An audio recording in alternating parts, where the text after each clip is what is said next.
واش عمرك شفتي الفيلم ديال دي اكسورزيم اوف ايميلي روز؟ هذا واحد من اقوى الافلام ديال الرعب اللي تقدر تشوفها في حياتك. شنو غادي تقولي الا قلت لك داك الفيلم كامل بالرعب والخلع اللي فيه مقتبس من قصه حقيقيه وقعت بصح؟ تيقني ولا لا؟ المهم انا نعاود لكم القصه الحقيقيه ديالو، ولكن الا كنتي كتخاف راك غادي تخلع ديال بصح، حيت راه غادي نوريكم شي تصاور حقيقيه وشي اصوات حقيقيه ديال واحد الجلسات ديال طرد الارواح اللي دارت على البنت اللي دايره على القصه كامله. المهم انا علمتك، نبداو. القصه وقعت في المانيا. كانت واحد البنت عاديه بحال اي بنت اخرى في اي بلاصه اخرى من العالم، كتقرا عندها خواتاتها عندها والديها. المهم حياتها عاديه جدا حتى غادي تقلب حياتها الجحيم. هذا هو الوصف الوحيد اللي نقدر نوصف به الحاله اللي وصلت ليها مسكينه، حيت بصح غادي تبقى فيك مزيان، حيت قصتها غادي تولي من اخيب القصص وارعب القصص اللي غادي تتعاود ويداروا عليها افلام بحال الفيلم اللي قلت لكم في الاول. البنت سميتها اناليس ميشيل، تزادت في عام 1952 واصلها من الالمان. والديها كانوا متدينين وكانوا تابعين المذهب الكاثوليكي يعني مسيحيين، وحتى والديها كانوا ناس اللي طيبين ومزيانين الله يعمرها دار. يعني ماشي هما اللي عقدوها ولا كانوا كيضربوها ولا كانوا ناقصينها من شي حاجه باش تقول زعما راه تعقدات ومرضات نفسانيا. المهم كبرت اناليس مع والديها توصلت للسن ديال 16 سنه، ومن هنا غادي تبدا هذه المشكله هذه اللي كتوقع ليها. مره كتجي واحد الحاله كتبقى ترعاد بلا حتى شي سبب، يعني ماشي بسبب البرد، ومره كتفقد كاع السيطره على شي بلايص من الجسد ديالها، بحال يا اما مثلا يديها كتبدا ترعد بزاف بشكل اللي مبالغ فيه، اما يديها كتوقف كاع بحال كنتي تتموت عليها. فاش شافوا والديها هادشي كاي والدين داو بنتهم لواحد السبيطار باش يشوفوا شنو هادشي اللي بنتهم. ولكن فاش خداوها للسبيطار حالتها عاد مازالت تكفاست اكثر من الاول، وهي جالسه في السبيطار بدات كتحلم بشي احلام اللي خايبه بزاف. عرفتي فاش كتكون مفرج في شي فيلم خايب وكتنعس مور داكشي كتحلم بالحرب الاقتيالات الدمايات الرعب بحال هكاك، وكتحلم بوجوه غريبه ديال شي ناس كتشوف فيها وحاضينه وجوه اللي غريبه وكتخلع وتقول غا وجوه ديال الشيطان. وهاد الاحلام هادو كيتعاودوا بزاف لواحد الدرجه اللي مزعجه بزاف. والكارثه اللي كبر من هادشي هي كتسمع اصوات في الداخل ديال راسها كتقول ليها ستحرقين في جهنم، وهذا الصوت كيتعاود في عقلها بزاف ديال المرات لواحد الدرجه اللي هي هستيريا. تما نصحوا من الطبيب اللي كان متبع معها وقال لوالديها هادشي خارج على السيطره ديالنا حنايا، خاصكم تاخذوا بنتكم لطبيب نفساني هو اللي التخصص ديالو هادشي. وبالفعل داكشي اللي داروا. فاش تبعت معاه بدات كتقول ليه اناليس ان الجسم ديالي مسكون بارواح شريره. هو واحد الحاجه علاش نقول لكم ارواح شريره وما كنقول لكمش الجن، حيت هما المسيحيين كيامنوا بالارواح الشريره هي اللي كتسكن الجسم ديال الانسان، عكس ديالنا حنا المسلمين اللي كنقولوا الجن هو اللي كيسكن الجسد. المهم ما عليناش.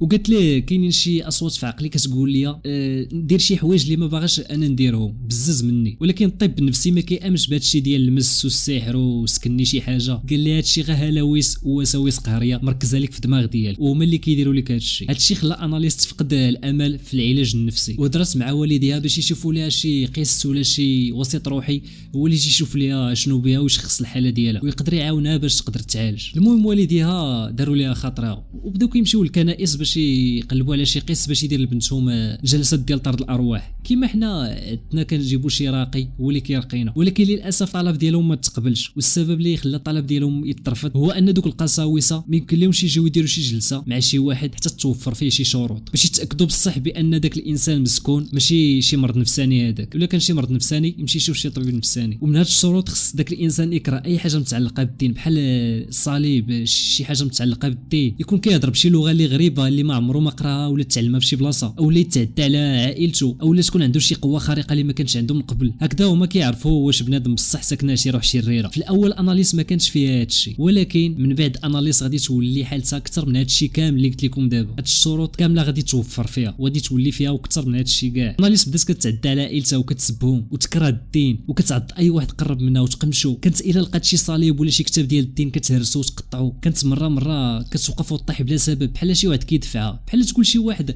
وسطاوي شي تحكم فيها. حتى من الماكله ما كتاكل والو، ما بقات كتاكل حتى شي حاجه حرفيا، حيت دوك الارواح اللي كانت ساكنه كانت مانعه من الماكله. وبدات كتقطع حوايجها وتخلي الناموسيه ديالها وتنعس في الارض. واحد الحاجه اللي في الشكل هي ولات كتاكل اي حاجه لقاتها في الارض، كتاكل عنكبوت، سراق الزيت، الدود، النمل، الدبان، اي حاجه لقاتها. ومره كتجيها واحد الحاله كتبقى غير كتغوت بالجاد وتعض في يديها واللحم ديالها. تخيل لدرجه انها تقدر تطير طرف من اللحم ديالها وتاكلو. فاش تجمع فيها هادشي كامل وافقت الكنيسه تجي دير لها جلسات ديال طرد الارواح. فاش بداو كيديروا لها هاد الجلسات هادو اكتشفوا ان الجسد ديالها فيه 6 ديال الارواح ماشي واحد. واحد النهار داك القيس دار دوك الطقوس ديالو وسول شكون اللي ساكن في هذا الجسد هذا. هضر بدات كتهضر بواحد الصوت اللي غليظ واصلا داك ماشي صوت ديال البنت. قال ليه القيس شكون نتايا؟ قال ليه داك الصوت ها انا. نقول حنا ماشي انا. قال ليه حنا بسته وعطاه الاسماء ديال دوك الارواح بسته. المهم من بعد هاد الجلسات هادو بدات كتشافى شي شويه، ولكن مره واحده رجعت عاوتاني اكثر واسوء مما كانت في الاول، حيت بدات كتجيها واحد الحاله ديال الصراع الهستيري، وهذا الشيء خلاها بدات كتغوت بواحد الصوت اللي كبير ولواحد الفترات اللي طويله بزاف، ومره كطيح كتسخف كاع، والجسد ديالها كيتسمر، عينيها محلولين ولي الجسد ديالها مسمر بلاصتو. المهم بقاو غاديين على هاد الجلسات ديال طرد الارواح 2 مرات في السيمانه، وكيكونوا في هاد الجلسه هادو ام والاب ديالها والقيس والمساعدين ديال القيس. وفي هاد الجلسات هادو كانوا كيسجلوا الاصوات ديال اناليز فاش كانت كتهضر وشنو كانت كتقول، حيت داكشي كان غريب شي شويه وصوتها كان غليظ، حيت هذا راه ما يمكنش يكون صوت ديال بنت صغيره. الا بغيتو تسمعوا بحال هاد الاصوات هادو غادي نوريكم واحد المقطع صوتي صغير ديال واحد الجلسه.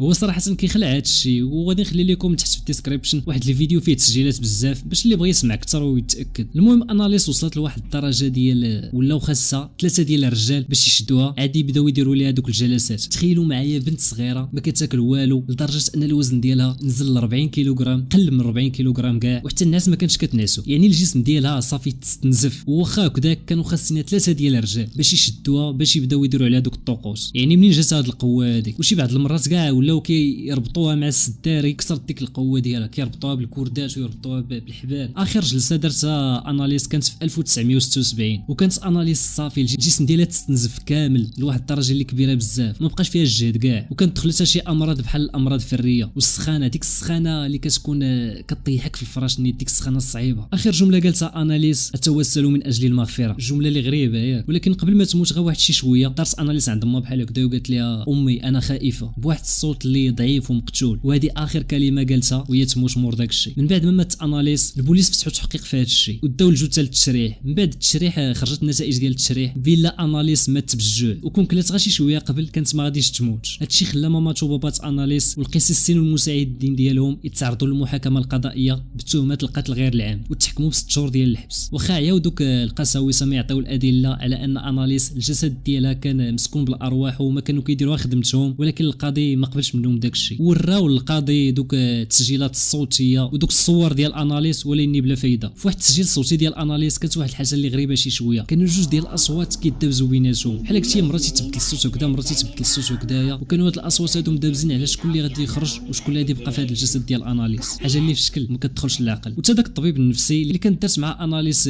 دوك الجلسات في الاول قال انه هاد القساوسه والوالدين تاع اناليز مذنبين، حيت كون بقات متبعه معاه كاع ما كانت غادي تموت، حيت كانوا غادي يوكلوها بالزز وغادي يعطيوها مؤدئات وادويه تستقر الحاله ديالها. ولحد دابا راه باقي الناس كتزور القبر ديال اناليز ميشيل، حيت القضيه تشهرت في العالم كامل بالخصوص بسبب داك الفيلم ديال ديكستورزم اوف ايميلي روز. الا باقي ما شفتي داك الفيلم كنصحك تشوفو، هادشي الا كانوا كيعجبوك الافلام ديال الرعب، اما الا ما كانوش كيعجبوك فكنصحك بلا ما تشوفو حيت غادي يخلعك بالمزيان. وانتم شنو بان لكم في هاد القصه هادي؟ واش بصح القساوسه هما اللي غلطوا وتسببوا في الوفاه ديال اناليز ميشيل، ولا داك الطبيب النفساني غير كيهضروا صافي؟ حيت كيما عارفين كاين واحد الصراع كبير ما بين الاطباء النفسانيين والرقاة والقساوسه. الاطباء النفسانيين كيقولوا ان هادشي غير امراض نفسانيه ويمكن العلاج ديالها غير بالادويه والجلسات النفسيه، ولكن الرقاة والقساوسه تيقولوا ان الانسان تيكون ساكنو شي روح شريره ولا شي جن، وضروري من دوك الجلسات ديال الرقيه الشرعيه وديال طرد الارواح الشريره. المهم نتوما قولوا لي شنو بان لكم في لي كومونتير في هذه القضيه هذه. يلا